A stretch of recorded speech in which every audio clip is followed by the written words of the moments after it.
A paz do Senhor.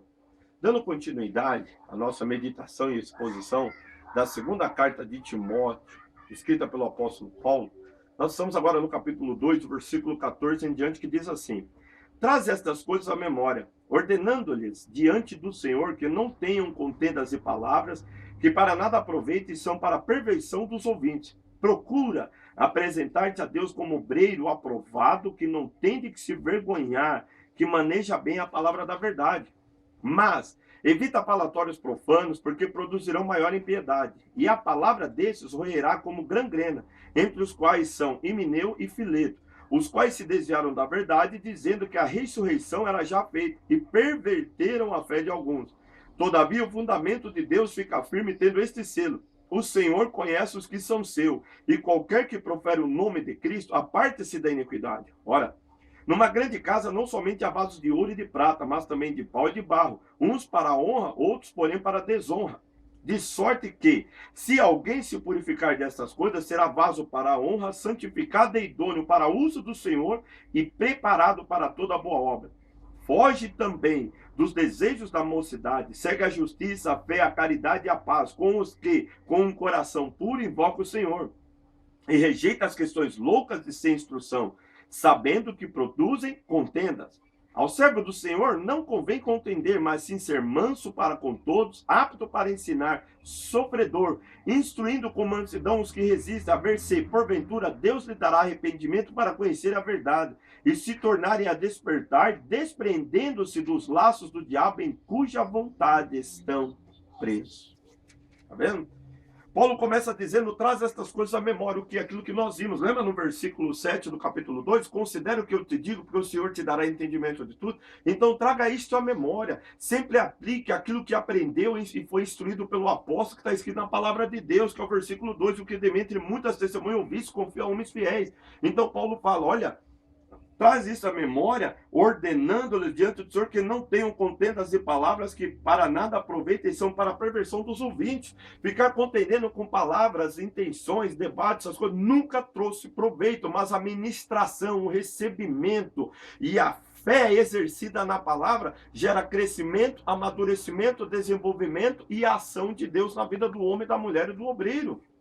E ele fala, então, procura apresentar-te a Deus aprovado como obreiro que não tem que se vergonhar, que maneja bem a palavra da verdade. Manejar aqui vem de ortotômio, que significa cortar em linha reta, seguir o traçado e a linha. Paulo era um fazedor de tenda, então ele conhecia esse princípio. Primeiro se risca e depois vinha com a navalha, ou até mesmo com o estilete, cortando, acompanhando a linha para fazer o traçado, o corte, para montar a tenda. É o que Paulo está falando. Nós temos a palavra, linha, nós temos que agora acompanhar a palavra, seguir a palavra. Qual vai ser o resultado? Não uma tenda, mas a casa do Deus vivo, vidas edificadas como templo, morada e habitação do Espírito Santo. Agora, contenda de palavra, o debate de palavra vai perverter a fé, vai afastar muitos da comunhão, vai gerar debates e contendas, e no final do capítulo nós lemos que as pessoas vão ficar presas pelo laço do diabo, porque quem gosta de contenda, debate sobre palavra, é o diabo que leva a dúvida na palavra de Deus, mas o Espírito Santo traz a fé, traz a convicção, traz a recepção da palavra e a confirmação da palavra pelos sinais e as maravilhas que acompanham a proclamação do Evangelho. Então, como obreiros, nós temos que ser homens aptos para ensinar, instruído na palavra, que conheça a palavra e que proclame a palavra com simplicidade, como ela é, crendo que o Senhor que a escreveu e a inspirou e habita em nós pelo seu Espírito Santo, a confirmará, conforme ela declara nas suas letras e proclamada pelos nossos lábios, em nome do Senhor Jesus Cristo. Aí Paulo diz assim: evita os falatórios profanos, porque produzirão maior impiedade. Falatório, conversa, diálogos, causados por debates, influências da palavra, ideias, achismos, heresias, influências desse mundo. A palavra desses roerá como gangrena, se torna um câncer. Em vez de gerar vida, gera morte. Entre os quais são Himeneu e Fileto, os quais se desviaram da verdade, dizendo que a ressurreição era já feita. E qual foi o resultado? Perverteram a fé de alguns. Eles não estavam ensinando coisa errada. Eles estavam falando sobre a ressurreição, mas da maneira errada. Jesus é a ressurreição e a vida. Ele ressuscita os mortos e os mortos vão de ressuscitar, mas no tempo de Deus, no dia do Senhor. E eles começaram a afirmar: nossa, a ressurreição já é feita, a ressurreição já aconteceu. O resultado, perverter a fé de alguns, porque aquilo começou a correr como um câncer, como uma gangrena, começou a comer a vida espiritual, a comunhão espiritual, e os falatórios profanos foram aumentando e crescendo. Nós temos que tomar cuidado com aquilo que conversamos, com aquilo que lemos, com aquilo que assistimos, com aquilo que recebemos. Por quê? Porque pode ser palavras que vêm aparentemente como se fosse o evangelho, mas gera uma gangrena em nós e pode nos perverter do evangelho.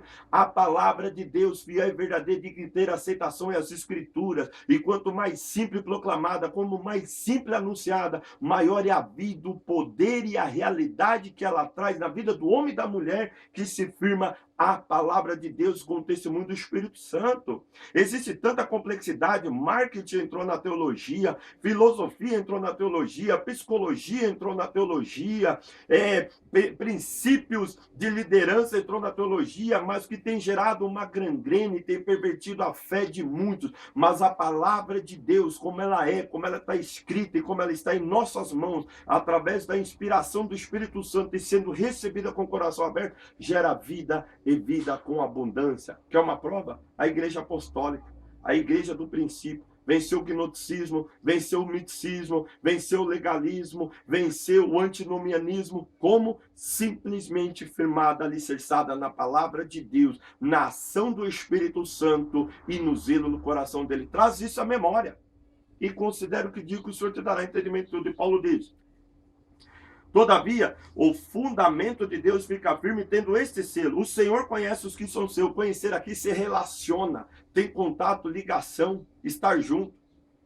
E qualquer que profere o nome de Cristo, aparte-se da iniquidade. Quer dizer, Deus conhece aqueles que pertencem a Ele, porque eles também conhecem a Deus. E quem profere o nome de Cristo, ele tem uma vida santa, uma vida reta, uma vida honesta, uma vida exemplar, uma vida digna de respeito, porque ele se torna sal da terra e luz do mundo, porque ele é habitado pelo Espírito Santo. Se a pessoa se diz cristão, se a pessoa diz que lê a Bíblia, mas tem uma vida totalmente desregrada, totalmente perdida, totalmente envolvida com este mundo, é motivo de dúvida da fé dele. Por quê? Porque ele não é um bom soldado de Jesus Cristo. Soldado é disciplinado, soldado é uniformizado, soldado é obediente e submisso à voz do seu capitão. Nosso capitão, o Senhor Jesus Cristo. Ele não tem uma vida de autocontrole e dedicação como um atleta, porque ele não anda conforme as regras, ele age conforme a mente dele, e muito menos como um agricultor que tem que ser perseverante, insistente e zeloso. Ele não é perseverante nem insistente com a fé dele. Então Paulo fala que o fundamento de Deus sempre vai ficar firme. Deus conhece aqueles que pertencem a Ele, e quem pertence a Ele se aparta da iniquidade, se aparta do pecado,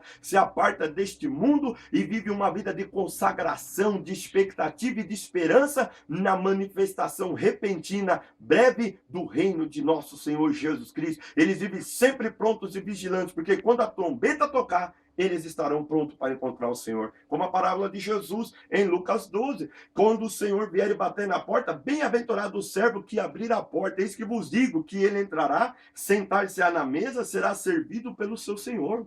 É isso que Deus quer de nós. Continuando.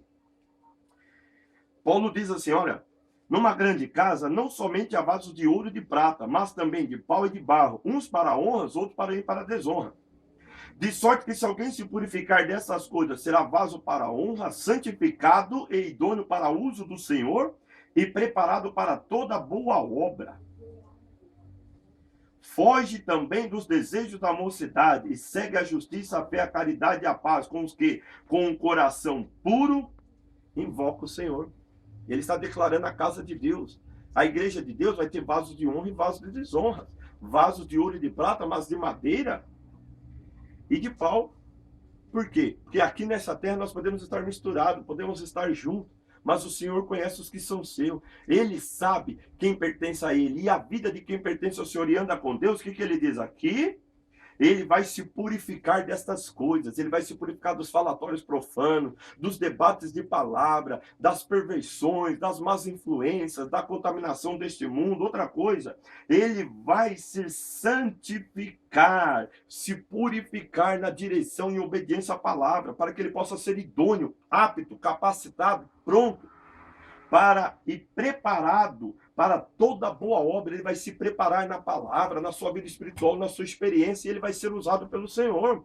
Esse é o princípio que está Paulo mostrando para Timóteo seguir. E Timóteo seguiu e alcançou isso. Nós seguindo, alcançaremos isso em nome do Senhor Jesus Cristo, que é fiel que prometeu, qual também fará. E ele diz assim: foge também dos desejos da mocidade, foge dos desejos da carne, dos impulsos da carne pecaminosos. Foge disso, porque nós não andamos não segundo a carne, mas segundo o Espírito. Romanos 8 nos ensina isso.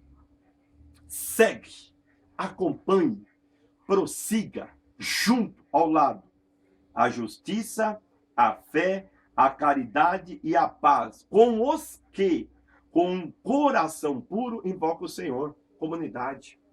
Tem vasos de ouro, de prata, de honra, purificados para o uso santo do Senhor e preparado para toda boa obra, e que segue essas coisas. Se une a essas pessoas, acompanhe a vida delas, siga a vida delas, não ande com desmanzelado, nem com perdido, nem com pessoas descompromissadas. Ande com homens e mulheres compromissadas com o reino de Deus, ande com homens e mulheres cheias do Espírito Santo, ande com homens e mulheres que vivem a palavra e proclamam. Sabe qual vai ser o resultado? Você vai ser cheio do Espírito Santo, vai viver a palavra, vai ser compromissado com Jesus Cristo e vai ser útil na obra do Senhor, vai ser uma bênção nas mãos de Deus, e o Evangelho vai ser expressado como ele era através da sua vida e da vida que estão em redor de você, e não o Senhor Jesus Cristo. E olha o detalhe: com os que invocam o Senhor.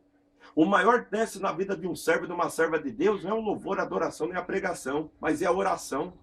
Porque só ora quem é espiritual, só ora quem busca Deus, só busca a presença de Deus quem realmente crucificou a sua carne e segue o Senhor Jesus Cristo. Porque passou disso, a carne odeia oração, a natureza humana tem pavor da oração, mas o homem que nasceu de novo, habitado pelo Espírito Santo, ele tem prazer na oração, na comunhão com Deus, em estar de joelho diante do Senhor. Sabe por quê? Porque ele respira o ar celestial, ele respira o oxigênio celeste. Que é o ar espiritual? O Espírito Santo de Deus, o Espírito, como disse o profeta Zacarias, que é de oração e súplica e intercessão em nossas vidas. E Paulo fala que esse é o segredo, com os que com o coração puro invocam o Senhor.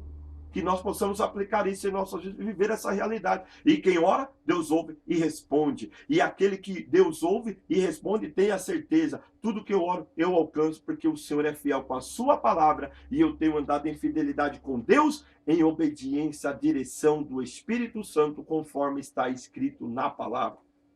Terminando, diz: rejeita as questões loucas e sem instruções, sabendo que produzem contendas, e ao servo do Senhor, servo, não convém contender, mas sim ser manso para com todos, apto para ensinar, sofredor, instruindo com mansidão os que resistem, a ver se porventura Deus lhe dará arrependimento para conhecerem a verdade e tornar a despertar, desprendendo-se dos laços do diabo em cuja vontade estão presos.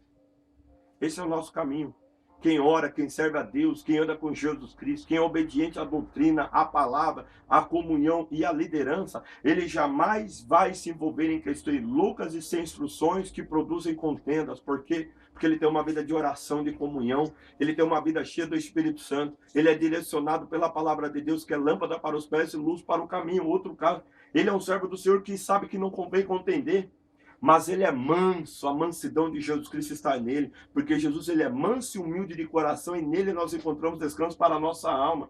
Outra coisa, ele é apto para ensinar, porque ele é treinado, instruído, inspirado pelo Espírito Santo através das Escrituras.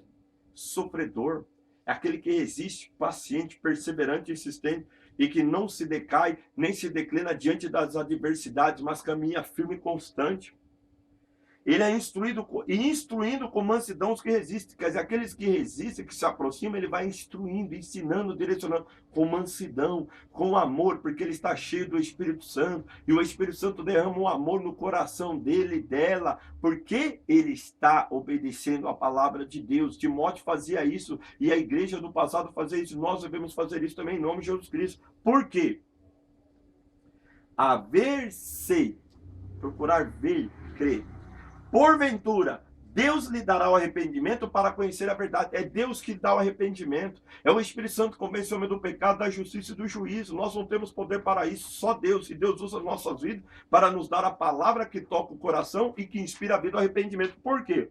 Para tornar a despertar que eles estão dormindo, mortificados espiritualmente, numa espécie de sonambulismo espiritual, despreendendo dos laços do diabo em cuja vontade estão presos. A pessoa que se sai da doutrina de Deus, a pessoa que começa a misturar a palavra de Deus com questões, debates, com filosofias, com outros tipos de pensamentos, que não é conforme o padrão estabelecido por Jesus Cristo, ele cai nas garras do diabo. E sabe, o diabo veio para matar, roubar e destruir, mas Jesus Cristo veio nos dar vida e vida com abundância. Ele é o que nos liberta, nos transforma, e o Espírito Santo que está em nós nos dá discernimento espiritual e capacitação espiritual para jamais cairmos nesses erros, mas prosseguirmos firme, constante e abundante na obra do Senhor. Terminando o capítulo 2, nós podemos aprender que fortificando na graça do Senhor Jesus Cristo, guardando aquilo que os apóstolos ensinou, sendo bom soldado de Jesus Cristo, sendo atleta do reino de Deus, sendo agricultores e trazendo essas coisas à memória e procurando nos apresentar aprovado como obreiro que não tem que que maneja bem a palavra da verdade, que se purifica, se santifica, que foge dos desejos da mocidade e que é um servo de Deus, jamais vai se embaraçar, decair, fracassar ou ter a sua caminhada lenta, mas ele vai caminhar firme, constante, sempre progredindo, prosperando, abençoado, cheio do Espírito Santo e animado. Qualquer luta, qualquer adversidade, qualquer problema que vier, ele sabe, em todas estas coisas somos mais do que vencedores, porque o Senhor está comigo, o Senhor habita em minha vida e o Senhor nos direciona e nos capacita a triunfar sobre esta circunstância. Nós vivemos um tempo difícil, mas se una, como Paulo ensinou a Timóteo, com aqueles que com o coração puro invocam o Senhor, segue a fé, o amor, a justiça e a verdade, prossiga nestas coisas e tu serás um vaso idôneo, santificado para uso santo do Senhor e preparado para toda boa obra. E boa obra, quando parte de Deus, se prepare. Você vai ver milagres e maravilhas, manifestações tremendas e abundantes do Espírito Santo, enfermos sendo curados, pessoas sendo alcançadas e libertadas, vidas sendo transformadas e o reino de Deus sendo manifestado e edificado através do poder glorioso e bendito do Evangelho de Jesus Cristo. Essa é a nossa chamada, essa é a nossa vocação, que possamos ser fiel até o fim, porque uma coroa de justiça está preparada para todos nós, no reino de nosso Jesus Cristo, quando ele vier na sua glória dos santos anjos, para mostrar e manifestar a verdade plena e abundante das promessas do Evangelho que o Pai anunciou e que está sendo proclamado hoje sobre a face da terra. Amém? Assista os demais vídeos, curta, compartilhe, se inscreva nesse canal, clica aí no gostei embaixo aí e compartilhe com seus amigos. E sirva você também como um canal de bênção. E que o Senhor te abençoe e te guarde. O Senhor sobre ti levante o seu rosto e te dê a graça. E que o Senhor sobre ti resplandeça o rosto e te dê a paz e a bênção. Como missionário de Jesus Cristo, eu declaro sobre a tua vida, em nome de Jesus Cristo. Amém.